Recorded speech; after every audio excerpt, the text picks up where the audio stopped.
Even with thousands dead, entire neighbourhoods levelled, the ruling junta maintains its long-term ban on international journalists entering the country and reporting on the destruction. That may be because, as we shall see, it is still pursuing its campaign against rebel forces, even in the aftermath of the earthquake. So, with no access, open source information from satellite imagery and social media is a vital tool. Mandalay, Myanmar's second city, just 20 kilometres from the epicentre, was hit very hard. Now, some of that destruction has been filmed. Videos like these uploaded to social media.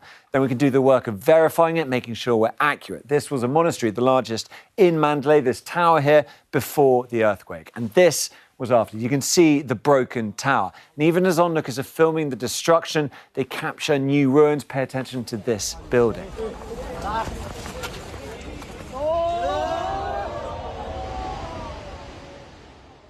We can check that with satellite imagery. It's a bit grainy, but you can see here the tower is on the floor and then the block that came down over here. So by combining videos like these with satellite imagery, the Data and Forensics Unit has verified and mapped much of the destruction.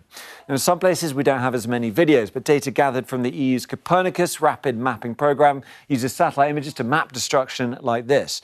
Now, of those, Pardue, an urban area northwest of Mandalay, was particularly affected. Each red dot is a building which has been damaged or destroyed. More than 1,200 built-up areas damaged or destroyed. As was Lemang region to the north of Mandalay, 275 buildings damaged or destroyed here. Now, there is a caveat to all that satellite data. Much of the damage may have come from the ongoing civil war. This is a map of all the incidents since the start of the conflict. You can see just how extensive it is, and it is very much ongoing. Despite the earthquake, the military junta is still apparently carrying out airstrikes on rebel forces. This is an attack on Nong Len, identified by the Centre for Information Resilience and verified by us. Unlike with the earthquake damage, we can see blast marks and a crater in this image too. Now, none of this is complete or comprehensive. We're working with clues instead, and it suits the Myanmar government to keep things that way.